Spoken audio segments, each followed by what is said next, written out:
Bonjour à toutes et à tous et bienvenue à ce nouveau webinaire, un webinaire qui va traiter du marché pétrolier dans le sillage des précédentes vidéos. Nous allons donc faire une mise à jour, notamment fondamentale, concernant le marché pétrolier. Le pétrole, qui je vous le rappelle, est en rallye aussi avec un WTI qui est allé chercher les 40 dollars. Alors, est-ce que ce rallye va se poursuivre? Est-ce que ce rallye sur le marché pétrolier est durable? Pourquoi il se poursuit à l'heure actuelle? Nous allons essayer de répondre à cette question. Nous allons aborder le marché pétrolier sous plusieurs angles. Dans un premier temps, nous allons essayer de constater certains signes de reprise de la demande, notamment en Chine. Par la suite, nous allons nous intéresser donc aux données relatives à la mobilité d'une manière globale, une mobilité qui semble reprendre suite à ces mesures de déconfinement. Nous allons affiner par la suite et nous intéresser au trafic routier qui est en nette reprise. Par la suite, après la demande chinoise et la mobilité, nous allons nous intéresser à la demande aux États-Unis. Une demande aux États-Unis qui laisse à désirer. Nous allons voir les différents niveaux de celle-ci euh, et en peser les différentes conséquences. Nous allons nous intéresser par la suite à l'OPEP. L'OPEP est notamment donc à cet accord de réduction de la production qui a été prolongé au niveau actuel pour un mois supplémentaire. Nous allons essayer de savoir est-ce que cet accord a été un succès, à savoir si nous allons assister à un déficit sur le marché pétrolier. C'est clairement l'objectif de cet accord, réduire l'offre afin qu'il y ait un déficit, ce qui permettrait donc de soutenir les cours du pétrole. Nous allons par la suite nous intéresser au secteur de schiste aux États-Unis, un secteur qui retrouve des couleurs, nous allons voir pourquoi. Et nous allons parler du backwardation actuellement sur le marché des contrats à terme. Et nous allons terminer cette vidéo par les niveaux cibles pour le Brent et le WTI. Nous allons débuter par quelques constats actuellement. Concernant le marché pétrolier, on constate d'ores et déjà une reprise de la demande qui a été nettement confirmée par la reprise du trafic automobile, ce qui a permis donc de créer en conséquence une hausse de la demande d'essence et donc une hausse de la demande de pétrole. À noter tout de même que les transporteurs aériens sont toujours en grande difficulté. Et l'OPEP+, d'ailleurs, qui a prolongé l'accord de réduction comme convenu, on s'y attendait, pour un mois supplémentaire uniquement. Et il faut savoir que tous les pays membres de l'OPEP+, ne réduisent pas leur production conformément aux lignes directrices de cet accord historique. Donc, il y a donc des doutes de manipulation de données à ce niveau-là. Et bien entendu, il faut savoir qu'un pétrole aux alentours des 40 dollars, nous en avons déjà parlé, c'est un niveau qui permet de relancer la production de pétrole au Texas. Le secteur du schiste aux États-Unis retrouve des couleurs.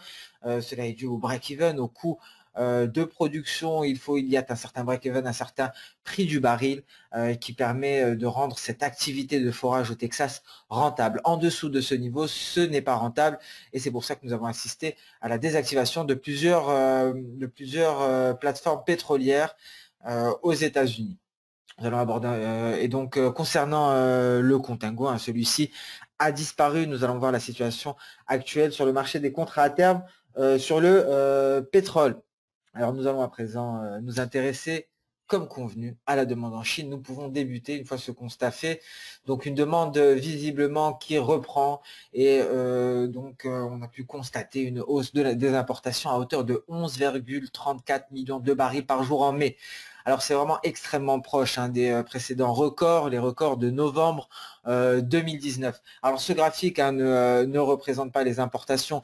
Ici, ce qui nous intéresse, c'est l'activité, le débit des raffineries. C'est ce qui nous permet de déterminer, d'estimer, si je puis dire, la demande. C'est grâce à ce débit dans les raffineries, notamment chinoises. Alors, par la suite, je vais vous fournir un lien vers un article que nous avons publié sur notre site avec les différents indicateurs du marché pétrolier. Nous avons abordé justement ce débit des raffineries qui est un excellent indicateur de la demande. À titre d'exemple, et on peut constater graphiquement les raffineries de Shandong qui apportent plus de 70% de pétrole supplémentaire par rapport à l'année précédente et tournent actuellement à 81% de leur capacité. Donc, on ne peut que constater une reprise effective de la demande chinoise, une reprise qui semble évidente de par l'activité de ces raffineries chinoises. Et on peut le constater ici graphiquement, la reprise des activités de raffinerie à Shandong, donc une raffinerie qui tourne à 81% de sa capacité. Alors tout cela, bien entendu, est extrêmement haussier pour le pétrole. Pourquoi? Car la demande chinoise pèse extrêmement lourd sur la balance. Donc c'est d'ailleurs justement les mesures de confinement en Chine qui avaient pesé lourdement sur le pétrole à un certain moment, étant donné qu'il avait eu une forte baisse du trafic, l'industrie également avait été stoppée et c'était l'un des premiers coups durs qui avait été porté au pétrole. Nous pouvons à présent nous intéresser à la mobilité globale pour affiner par la suite avec le transport automobile. Donc d'un point de vue global, nous avons ici sélectionné 3 villes, Berlin, Pékin, New York. On peut constater effectivement un retour à des niveaux qui sont équivalents à ceux de l'année dernière. Mis à part New York, la reprise à New York semble plus compliquée. New York a du mal à se relever de ce confinement, ce qui contraste avec le reste des États-Unis. Donc New York qui est toujours à la traîne pour le moment.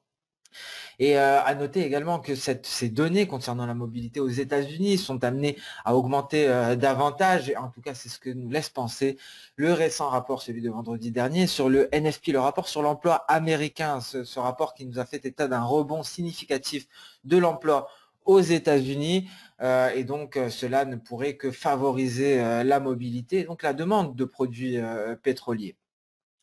Et donc ce que l'on peut retirer de ces données-là, ces données de mobilité, c'est que ce rebond est global. On peut le constater que ce soit à Pékin, à Berlin ou à New York, même si à New York, effectivement, New York qui semble être une exception, qui peine à retrouver ses niveaux antérieurs. Donc après s'être intéressé à ces données qui sont issues de TomTom concernant la mobilité globale, nous allons nous intéresser au transport routier. Cette fois-ci, la source est Apple qui fournit donc ces données. On peut constater visiblement que l'on revient sur les niveaux de l'année dernière et donc sur les niveaux du début d'année. Donc ici la baseline, la base sur laquelle la base qui est prise en considération, ce sont justement ces données de janvier et de février. Concernant les États-Unis, nous pouvons en déduire effectivement que la reprise n'est toujours pas terminée et que les États-Unis, afin de retrouver des niveaux équivalents, disposent encore d'une certaine marge de manœuvre. Et donc le rapport du NFP nous a rassurés dans ce sens-là. Donc une reprise qui se poursuit aux États-Unis et qui devrait se poursuivre également dans les autres pays. Et justement, cette demande, ce boost de la demande qui nous sera fourni par une reprise de la mobilité, une reprise des déplacements, est encore un facteur haussier pour le gold. Donc, entre la reprise de la demande en Chine, que nous avons pu déterminer de par l'activité des raffineries, encore un facteur bullish, ajoutons celui-ci, la mobilité, et plus particulièrement le transport routier. C'est quelque chose qui a favorisé la hausse du pétrole. Et effectivement, c'est pour cela que les mesures de déconfinement ont propulsé les pétroles à la hausse, car les opérateurs ont effectivement immédiatement fait le lien entre déconfinement et reprise de la demande de pétrole. Alors, nous allons à présent nous allons focaliser sur la demande en provenance des États-Unis. Une demande qui laisse tout de même à désirer pour le moment, une demande qui n'est pas revenue à des niveaux satisfaisants.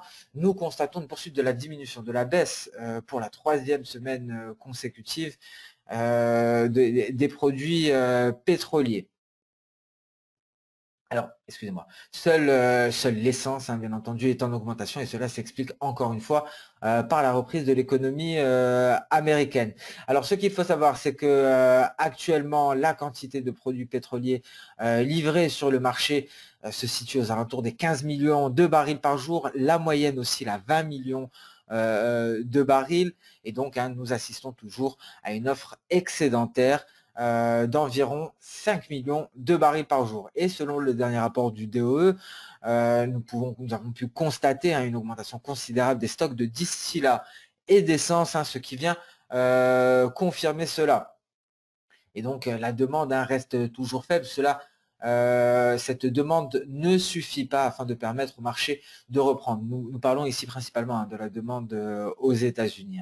Ce qu'il faut savoir d'un autre côté, après avoir abordé la situation aux États-Unis, hors États-Unis, en Asie notamment, la situation est en train de se stabiliser. Nous avons pu constater 6 millions de barils exportés en Chine, 6 millions de barils par jour au cours des 2 derniers mois, des barils en provenance des pays membres de l'OPEP. Alors à partir de 2019, il faut savoir que la moyenne était uniquement de 4 millions de barils, avec un plus bas en mars à hauteur de 3,8 millions de barils par jour. Donc des exportations en provenance des pays membres de l'OPEP en forte augmentation, donc 6 millions, alors que la moyenne n'était que de 4 millions. Alors, ce qu'il faut retirer de tout cela, c'est qu'effectivement, un rallye qui se poursuit sur le marché pétrolier ne pourra pas venir de pair, ne pourra pas se réaliser sans une réelle reprise de la demande, notamment aux États-Unis. Alors la hausse de la demande en Chine est un facteur bullish, a déjà été un facteur bullish à présent.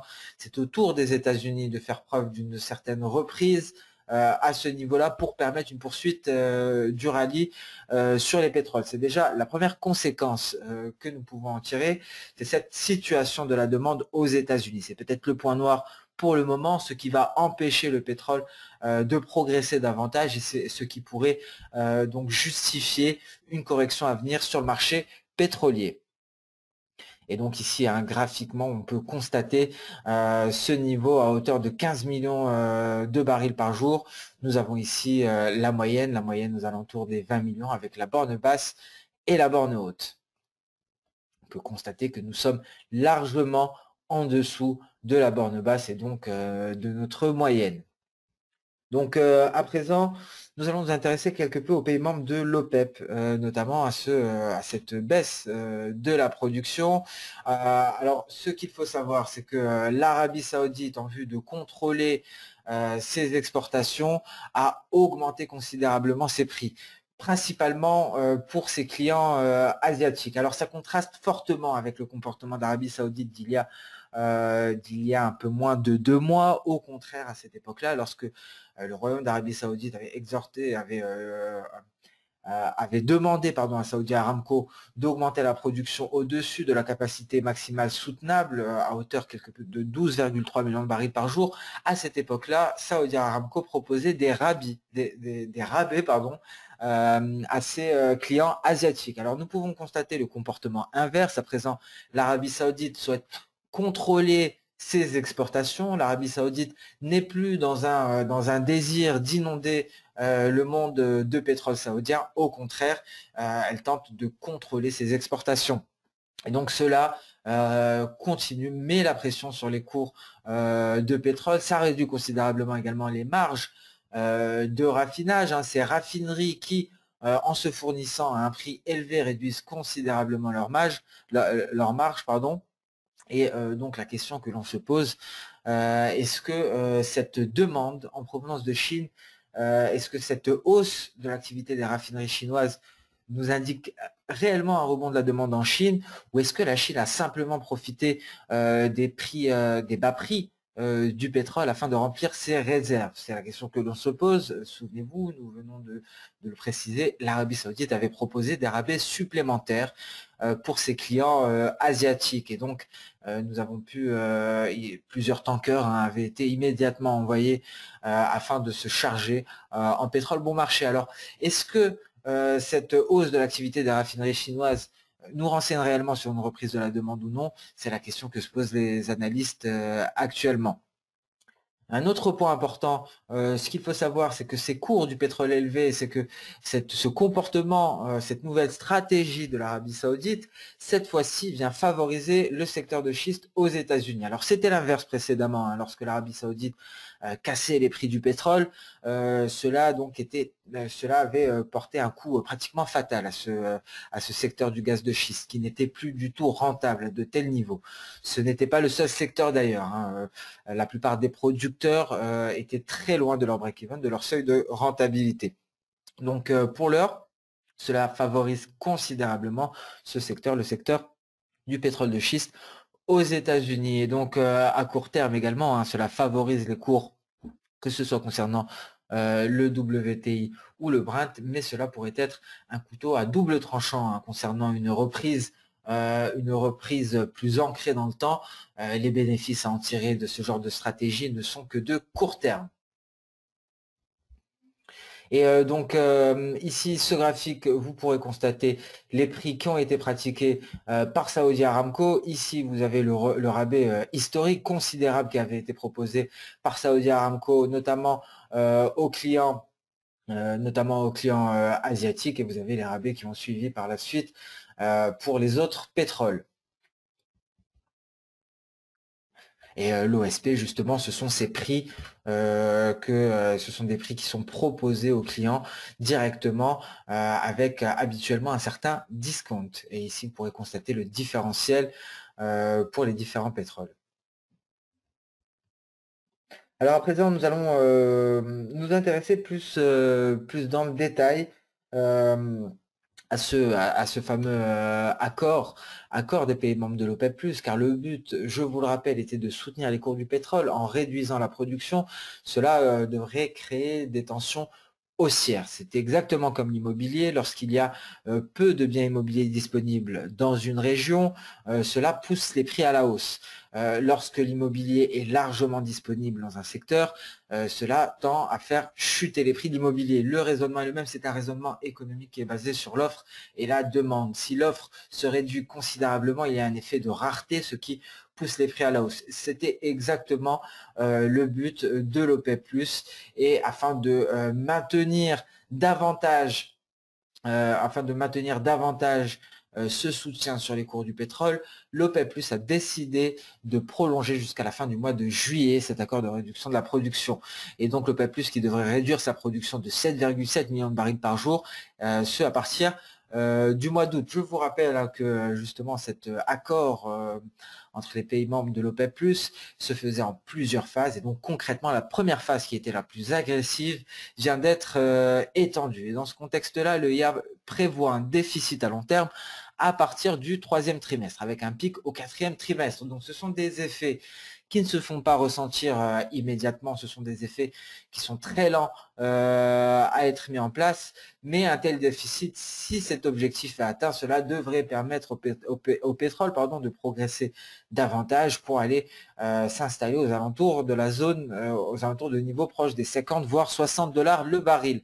Mais ce qu'il faut savoir, c'est que des cours élevés actuellement, avec de tels cours, il sera impossible de maintenir de tels niveaux de production, des niveaux aussi bas concernant les membres de l'OPEP+, ou plus largement même les pays membres du G20. Je vous rappelle que cet accord a été historique, car c'est un accord qui s'est dit plutôt global, hein, les pays membres du G20 qui avaient pris place de leur côté sur la table des négociations.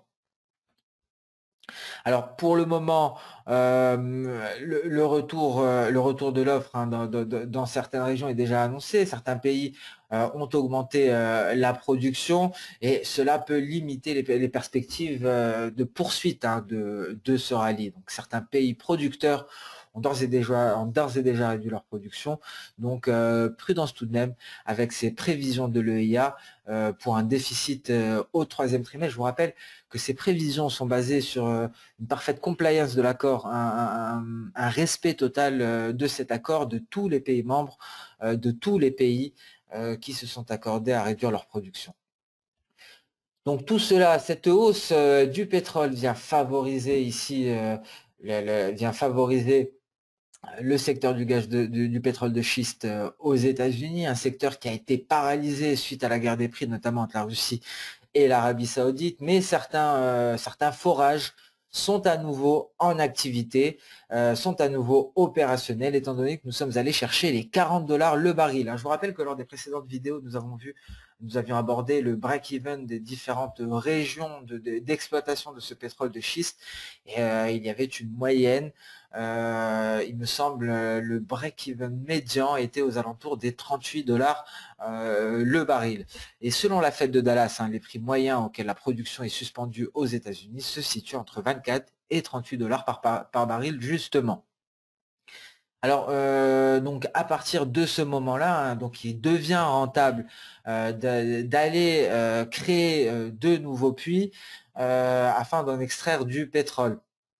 Pour cela, bien entendu, il faut être largement au-dessus des 40 $. En dessous des 40, nous sommes au break-even. Au-dessus, la recherche et l'exploitation et de nouvelles exploitations peuvent être lancées très exactement dans un range entre 46 et 55 $ par baril. Donc il est très important d'avoir tout de même une vision hein, sur ces niveaux-là, car il ne faudra pas minimiser un éventuel passage au-dessus des 40 $, notamment pour le WTI.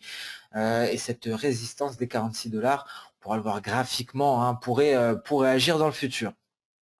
Alors ce qu'il faut savoir, hein, c'est que ces break-even dépendent énormément selon notamment les bassins. Nous avions un graphique hein, précédemment lors de la précédente vidéo où il y avait chaque bassin, chaque break-even correspondant et le calcul du break-even médian. Mais il faut savoir que dans certaines régions, on est rentable à partir de 25 $ le baril. Et donc cette augmentation hein, de l'activité est en quelque sorte due à cette hausse des prix du pétrole par l'Arabie Saoudite. Donc l'Arabie Saoudite, en offrant du pétrole légèrement plus cher à ses clients asiatiques, vient favoriser indirectement le secteur du gaz de schiste. Donc nous sommes vraiment dans la situation diamétralement opposée. Il y a 2 mois, par exemple, hein, c'était totalement l'inverse. L'Arabie Saoudite était en train de mettre à genoux le secteur du gaz de schiste.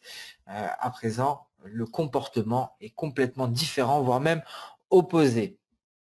Et ce qu'il faut savoir, c'est que justement, ce décompte des plateformes pétrolières, le retour de l'activité de forage aux États-Unis est un facteur négatif sur les cours du pétrole. Donc finalement, il n'y a pas que des facteurs positifs pour le moment, et même l'un de ces derniers, hein, la reprise de la demande en Chine, pourrait être remise en cause, vu notamment, on l'a vu juste avant, ces prix bas du pétrole qui pourraient justifier une hausse de l'activité des raffineries en Chine.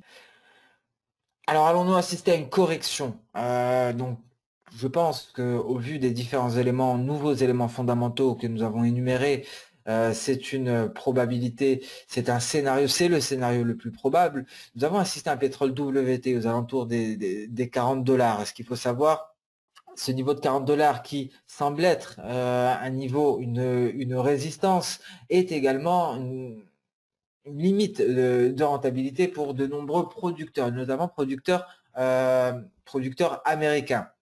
Et donc effectivement, au-dessus des 40 $, ces fameux producteurs commencent à engendrer des bénéfices. Pour le moment, aux États-Unis, on peut constater une lente reprise, hein, si je puis dire, des activités de forage.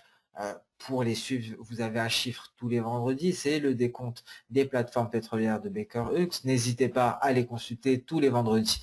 Autre chose que nous pouvons en tirer, c'est que ces prix très élevés qui sont pratiqués par l'Arabie Saoudite, les prix à l'exportation pourraient entraîner une concurrence accrue de la part des États-Unis, étant donné que les États-Unis vont augmenter leur production, notamment de pétrole de schiste, et cela pourrait avoir des conséquences négatives sur les cours du pétrole. En plus de cela, nous avions parlé de la compliance, du respect de cet accord entre les pays producteurs de pétrole. Certains pays pourraient représenter un obstacle, hein, par exemple l'Irak, voire même le Nigeria. Et à noter que la Libye revient avec la production d'un de ses champs, Charara, avec une capacité de production à hauteur de 300 000 barils par jour. Et sur le marché des contrats à terme, hein, cette backwardation pourrait intensifier les exportations sur le marché. Donc, encore une fois, beaucoup d'éléments hein, nous montrent qu'effectivement on pourrait assister à un repli et même certains éléments positifs, notamment la demande en Chine, est à contraster car effectivement ce n'est qu'un comportement, si je puis dire, de stockage. La Chine qui profite de prix bas pour le pétrole afin donc de stocker donc cette matière première. Il semblerait visiblement que la demande réelle chinoise ne soit pas aussi élevée que le suggérerait l'activité des raffineries dans le pays. Alors, ce qu'il faut savoir hein, pour le moment, ce qui pourrait freiner cette reprise de la demande, c'est justement ces difficultés du côté des États-Unis, difficultés de la reprise de la demande américaine, et seule une réelle reprise de la demande américaine pourrait permettre donc à la demande globale de repartir à la hausse durablement. Soit une réelle reprise aux États-Unis, nous pouvons nous attendre à une correction. Et donc, cette correction pourrait se confirmer, notamment au vu des différents éléments que nous avons constatés.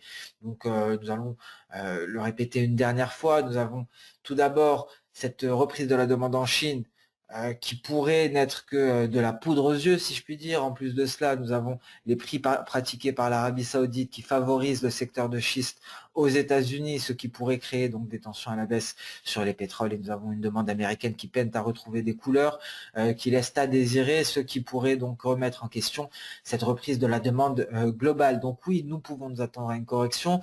Nous avons donc des cibles en vue d'une éventuelle correction. Pour le Brent, la zone à 34 voire 36 dollars pourrait être ciblée. Concernant le WTI, on pourrait aller chercher le seuil psychologique des 30 dollars, mais plus globalement une zone allant de 30 à 34 dollars par baril. Alors bien entendu, nous suivrons avec attention les cours du pétrole brut au journalier. Nous allons décanter les différents mouvements afin d'en profiter en intraday. Mais pour le moment, la probabilité d'une correction se précise au vu des différents éléments fondamentaux, et les éléments techniques pourraient le confirmer définitivement. Mais je pense qu'on en reparlera plus dans le détail dès le prochain Good Morning Market. Et donc sur ce, cette vidéo touche à sa fin. C'était une mise à jour du marché pétrolier. J'espère que cela vous a permis d'y voir plus clair avec ces nouveaux éléments. Les pétroles ont déjà gagné énormément de terrain depuis ce fameux passage en négatif, et donc cette correction, que ce soit d'un point de vue technique ou fondamental, devrait arriver. Il y a plus de probabilité d'assister à une correction que d'assister à une poursuite de ce rallye, d'imaginer le WTI s'affranchir aussi facilement, par exemple, des 40 dollars. Sur ce, je vous souhaite une excellente séance de trading. Cette vidéo touche à sa fin. Si vous avez des questions concernant le marché pétrolier, n'hésitez pas à utiliser, à transmettre vos questions en commentaire directement sur YouTube. Je me ferai une joie d'y répondre. Encore une fois, merci pour votre fidélité. Je vous souhaite une excellente fin de journée. On se donne rendez-vous pour le prochain Good Morning Market. Au revoir.